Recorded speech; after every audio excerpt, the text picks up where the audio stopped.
honestly, I don't even remember him saying that, so it's not anything I've said. I think the data is very clear on the vaccinations. You're much less likely to be hospitalized or die if you're vaccinated.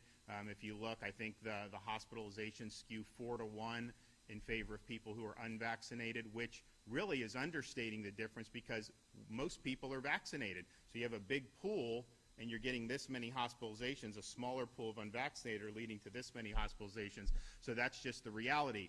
Now, what we did yesterday was say, okay, this is something we've made available for all. We worked really hard. We were very successful in distributing it.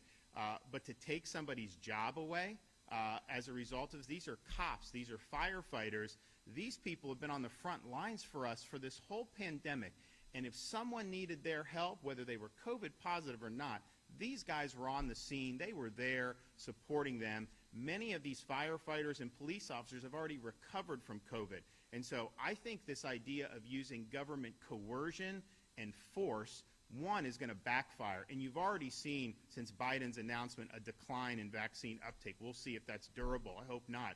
I tell you, the J&J pause caused it to crash. If you go look at that, that was a huge mistake that was made. So my view is we shouldn't deprive somebody of their livelihoods and their jobs based on this issue. I think some of those folks who've recovered from COVID, I think they have good protection. That's been clear in every study that's been done, and so you understand kind of where they're coming from. There are some of those folks who may make a decision that's not ultimately the right decision for them. I can tell you there's obviously people that have been hospitalized who probably wouldn't have been, had they done that. And I think people understand that. That data has been very clear.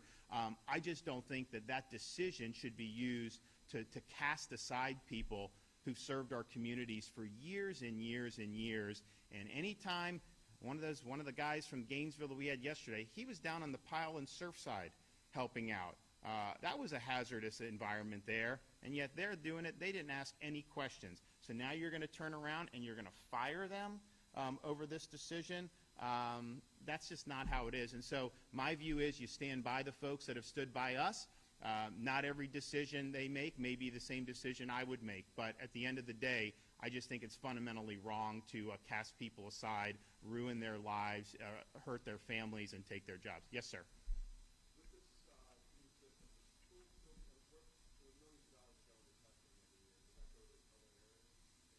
It's a good question, Richard. How do you think? What would the cost? Do you think? How would that shake out? I'm looking at it now, but it's absolutely going to save millions of dollars in testing.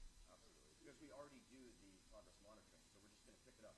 The initial expense will making sure all 67 districts are on the same progress monitoring program, but after that, there'll be a massive reduction in cost. Oh. No, our accountability system will remain the same. We'll have accountability, but I think the good thing is progress monitoring has been going on, as you heard, which is really good. Now, we are going to have everyone on the same kind of progress monitoring platform just to ensure uniformity, but I don't think that's going to be a huge deal. And again, everyone here knows, this is laborious when you talk about the FSA. It goes a lot of labor, a lot of time, a lot of money, and so we think it'll ultimately save money, and we think it'll ultimately save a lot of people's times. Okay, yes, ma'am.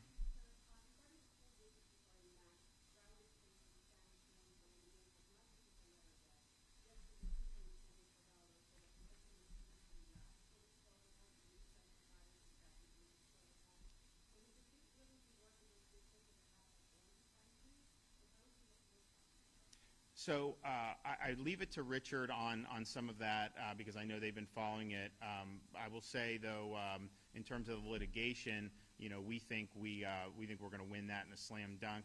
At the end of the day, the legislature passed a Parents' Bill of Rights, and I understand there's many people in the legislature voted against it. I understand that. I understand some people think that the government should trump the parents' rights. That's just not what Florida law says, and so that's just where we're at. So we'll see how that shakes out. But I feel good about it. Remember last year we were in a situation where we were getting the kids back in school, and that was like people were going crazy. There was hysteria and everything. We looked at the data. It was very clear that this was something that was important, that these were low-risk environments. And but we did get sued to close the schools by the union, and we lost in Tallahassee trial court, which we typically do. and then we won in the appeals court resoundingly. And did they even appeal it to the Supreme Court at that point? It just kind of died. So we ended up having a successful school year under difficult circumstances, and I think we'll end up seeing that again now. And again, school started literally.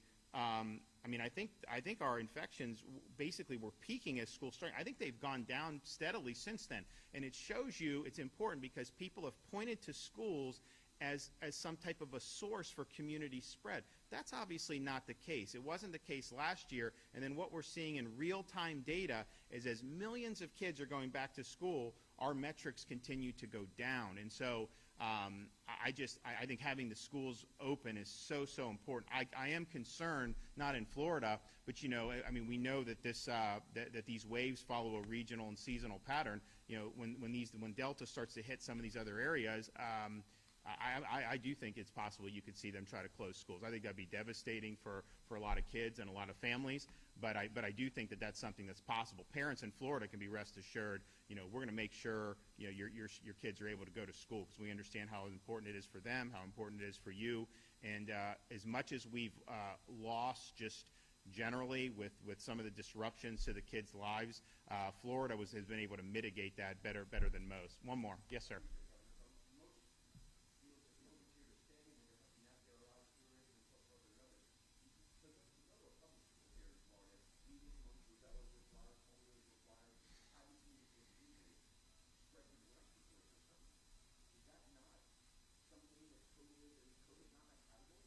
Well, I think it's important to draw the distinction. So some people have justified Biden's mandate and said, hey, there are mandates, and they'll point to examples. Those are state mandates, which do make a difference because states have police power. The federal government doesn't have police power. And so if you're purporting to exercise a police power from the federal government, that's inconsistent with our constitutional system. Also, he's going back. He's finding these obscure statutes that nobody ever thought had any applicability in these types of situations, finding some obscure regulation, and then using that to be able to impose potentially livelihood-destroying penalties on people. Because what you'll find is some of these businesses are not going to be they're not going to be able to afford testing everybody all the time, and so you are going to see people potentially lose their jobs. So just understand when we're doing fighting the federal mandate, they have different sources of authority, and they have limited enumerative powers. In terms of the schools, what I would say is the MMR vaccine is a sterilizing vaccine. It creates sterilizing immunity. And so if you have 100 people that all have it, they are not going to get it. They're not going to get measles. We know that. The COVID vaccine has not blunted transmission. We obviously hoped it would, but I think you see the case counts, it's doing it. So the function of it is different. And I would also say there's a radical difference between the threat that measles, mumps, or rubella would apply to a school children versus what COVID does. Fortunately, and the statistics bear this out, a normal kindergartner, absent serious health conditions, but a normal kindergartner unvaccinated is at less risk from COVID than a vaccinated adult. So they are very, very low risk. So it's a much different calculation in that respect. But just understand those things with schools, that has never been applied, to my knowledge, to just holding a job or things like that. I can't, or at least certainly have the federal government order the private sector to do some of that stuff. So, and then I also am concerned about, you get the other vaccines, you kind of do it. There's maybe some regimen, but you're not doing them every 6 months. I think the question would be is if you're forcing this on somebody on penalty of losing their job, say they got the 2 Moderna doses or the 2 Pfizer, then 6 months later, the government says you have to do a booster, let's say. Well, what if they think that they're fine? They don't want to. Would they lose their job then? Do they always have to keep doing it? I think it creates a lot of thorny issues. And if you look at the boosters, and this is something that has not gotten very much attention, my sense would be if Donald Trump was president, it'd be the lead story. But 2 high-ranking FDA people resigned in protest over the push for these boosters. They said there's not enough data. They just authored an article in The Lancet saying that they don't think boosters are warranted right now for the general public. I don't know whether they are or not. I haven't seen any data on it. But the point is that this is something that there is a political deadline set for the boosters. people at the FDA have resigned as a result of this. I don't know what the data is going to show. They may just go ahead with it. But Great Britain has said, cool it on the boosters. There's other countries that have said, cool it. Israel is basically very booster happy. But you look, I'm not sure that Israel's had better results. And so, look, in Florida, if they're authorized, they'll be available for people. We're not going to not do that. It's going to be people's choices. But I think it raises questions as you go further down the line about what would even count as being vaccinated. Is it getting the J&J shot once? Is it getting the 2 Pfizer shots, 2 Moderna? Or is it going to be continuing to have to do shots basically whenever some government agency says to do it? And I think that's a little bit problematic. So, but the bottom line is this. I think that we figured out, you're right, COVID's not going away. It's going to end up being an endemic respiratory virus. We're not going to eradicate it through the vaccinations, but the vaccinations reduce the severity of this and make it more of a flu level or below risk. We also have really effective treatments with the monoclonal antibodies, and I think we'll be able to determine probably, once we're fully back down to where we were prior to the summer wave, how many people have been saved from hospitalization in Florida. But it's going to be thousands and thousands of people, so that's good as well. So those are tools that people have available to avail themselves of, and I would much rather us educate people, provide people with the options, than use the heavy hand of government to really threaten people with their livelihoods and their jobs over this, and especially for those cops and firefighters. I cannot believe that we would actually think about casting those folks aside, after all that they've done for us. Okay, guys, stay tuned on this. This is going to be a big deal. Florida's going to lead the way on this. Appreciate it. Thanks, buddy.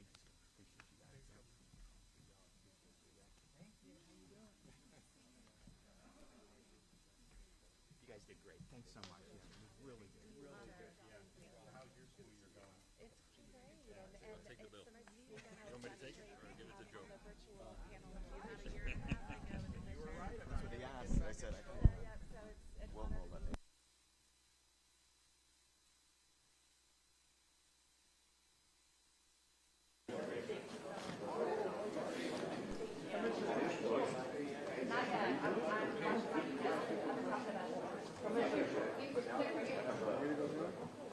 Oh, I don't know.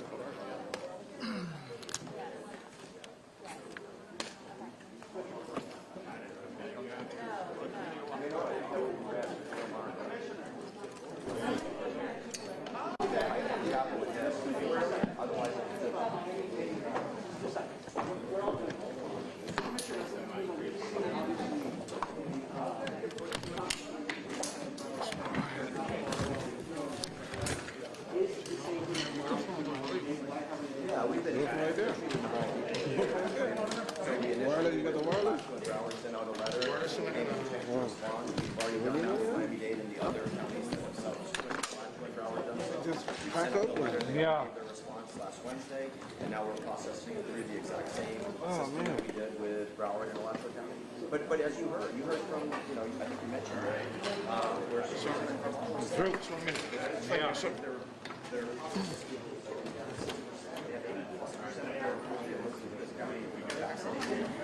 those are better numbers and vaccines than last year when we had. So I think in they meet every Friday. I would anticipate maybe this time. Tengo el wireless, pero si no lo coge mi reportera, ¿qué carajo hago? Dile que use su iPhone. No lo avisar. Que baja en cosas, ojalá tú, y estamos en el Our issue was about a month later. We opened a peak. You take the double-digit declines in cases, positivity rate, across the mask-optional counties are outperforming mask mandate counties. So we know, and I think the court is going to bear also legally that we are on good ground. You look so much different with gray hair. I've not seen you. I follow you, man. Old girl, not old, older. Hey, Steve.